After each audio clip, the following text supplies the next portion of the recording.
We start in media res with a small Asian taking a bullet, fired by a baldy thug intended for ex-Baywatch star David Hasselhoff. Man, what an opening!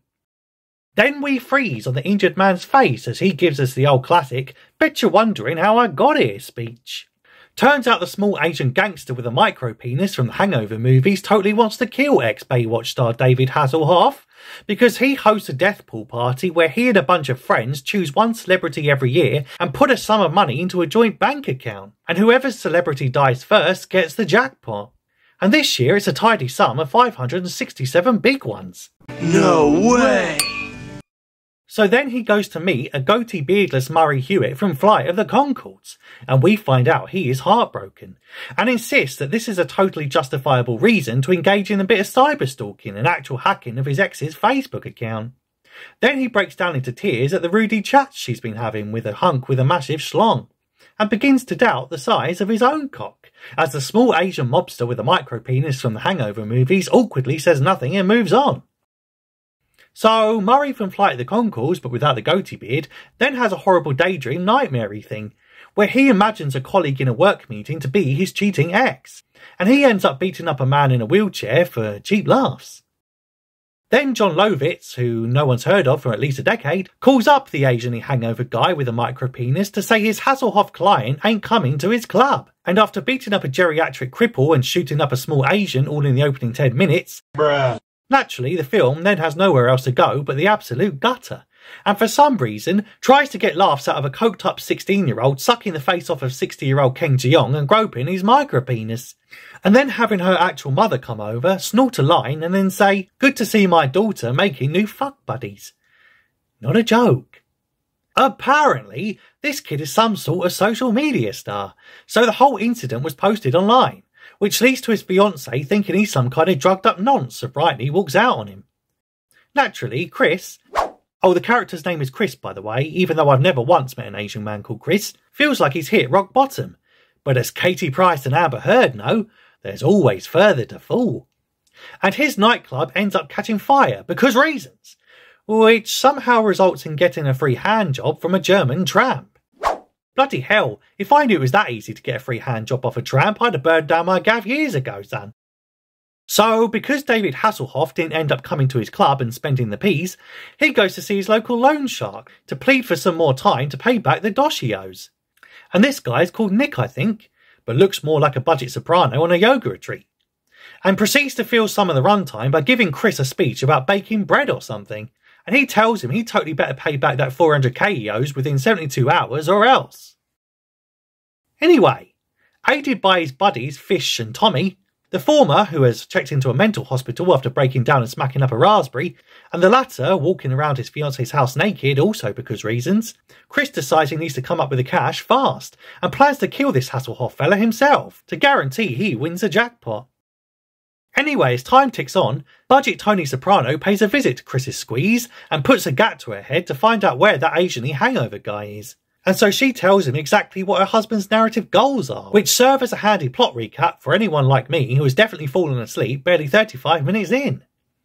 So now the yoga mobster knows that if they kill the Hasselhoff fella first, he can get his money back. So Budget Tony Soprano sicks his henchman Goon on the case and makes him go after them both. So then we get to the meat of the matter.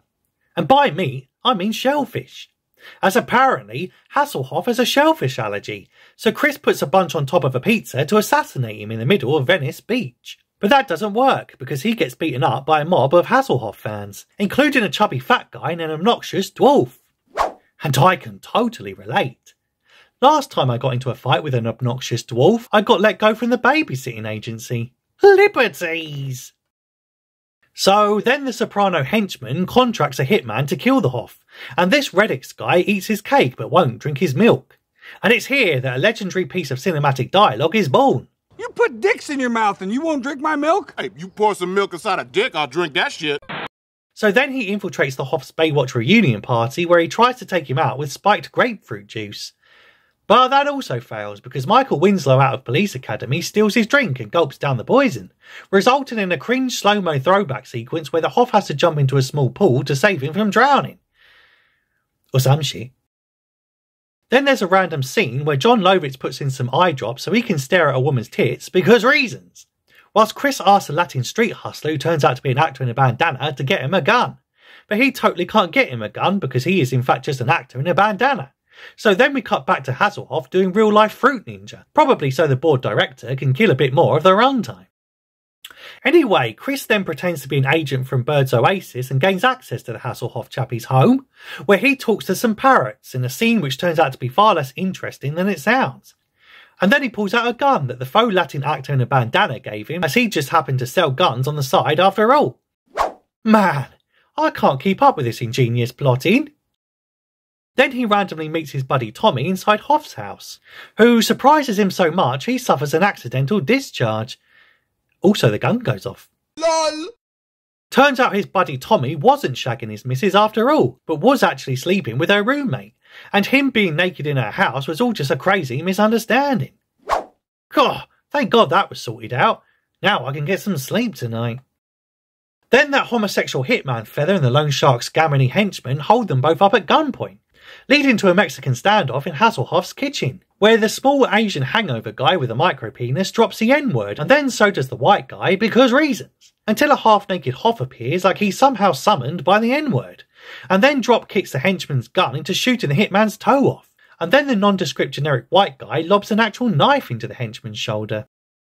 Then David and the hitman get into a hassle and end up in the Hoff's bedroom, where the ex-Knight Rider and Baywatch icon tries to bargain for his life with various memorabilia items before giving him puppy dog eyes as a last resort. But luckily, the hitman has a penchant for men, and so gets distracted by the Hoff's shiny back just long enough for the other two guys to finish off the henchman downstairs, and stop the hitman from straight up raping the Hoff's tiny tight butthole, allowing him to smack away a bunch of bullets with a sword, which promptly blows the hitman's dick off. Now that's what I call dramatic irony. And then everyone arrives in the bedroom, bringing us back to where we started at the beginning of the film, where the small Asian-y guy with a micropenis from the Hangover movies jumps in front of the gun and straight up takes a bullet for the Hoff. Also, Murray from Flight of the Conchords but sans goatee beard also turns up for some reason to keep an eye on the hitman's blinking. At the end of it all, Hoff visits a wounded Chris in jail, where his fiancée is now back with him, and he officially withdraws from the death pool. He's also told that the budget Tony Soprano loan sharky guy is also dead, killed conveniently off screen by Hoff's mob of crazed fans. What satisfying writing. Then, instead of granting mercy and just ending everyone's pain by finishing the movie here, the director insists on having an epilogue. So he takes us 3 months into the future, where David Hasselhoff meets up with some rap fella called Kid Cudi, which goes absolutely nowhere.